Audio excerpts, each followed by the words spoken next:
Successful cell culture depends upon many factors, including the quality of the cells and reagents you use, your sterile technique, the amount of experience you have, and the right laboratory equipment. Proper setup is important. Have everything you need close by. The basic equipment you'll find in a cell culture lab includes a cell culture hood, an incubator, a water bath, a centrifuge, a refrigerator freezer, a hemocytometer, and a microscope.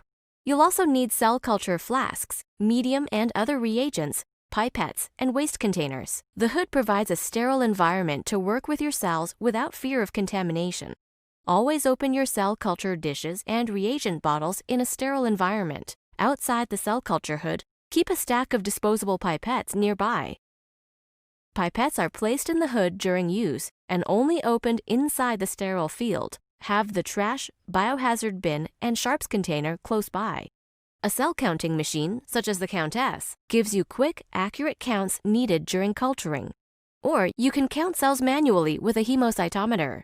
You may also wish to have the centrifuge located in the cell culture facility.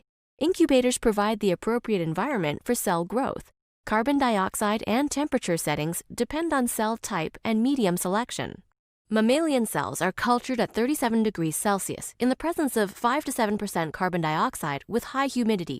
Inside the incubator, keep your cell culture flasks evenly spaced and avoid crowding to ensure that the air inside the incubator moves freely. This helps to maintain temperature, humidity, and proper gas exchange. Don't make very tall stacks of plates. They may fall over, and lower ones may not get the appropriate gas exchange. Store all media and reagents according to the instructions on the label. Some components are known to degrade when left at room temperature or exposed to light for extended times. If the medium will be stored in a glass front refrigerator or a cold room, wrap the bottles in tinfoil or store them inside a box. Some labs warm their reagents to 37 degrees Celsius before use. Warming reagents should take 10 to 20 minutes, depending upon the size of bottles you are using. Others choose to use reagents warmed to room temperature or directly from 4 degrees storage. If you use a water bath, make sure to keep bottles upright with necks out of the water.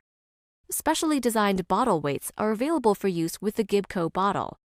Alternatively, metallic bath beads can be used instead of water. Bath beads are a cleaner, greener alternative to the water bath. While waiting for reagents to warm, prepare the materials you'll need to use.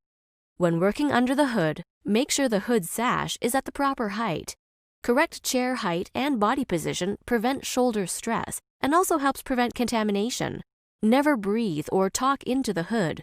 Wipe the hood with 70% ethanol before and after use. Each item in the hood should be sprayed with 70% ethanol and wiped clean.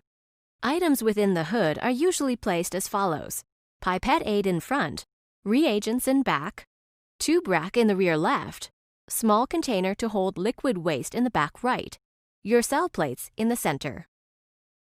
Never leave reagents in the water bath longer than necessary. Excessive warming can lead to L-glutamine degradation and loss of activity in trypsin solutions.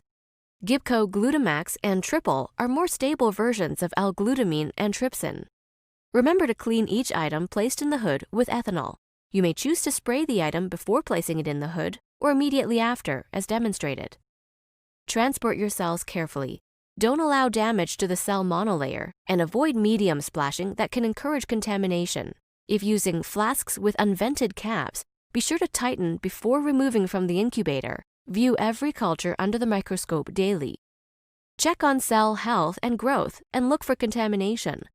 Make sure you're working with the cells you are expecting in your culture. If there's any doubt about cell identity, get a new culture from a reputable source or use a cell authentication kit.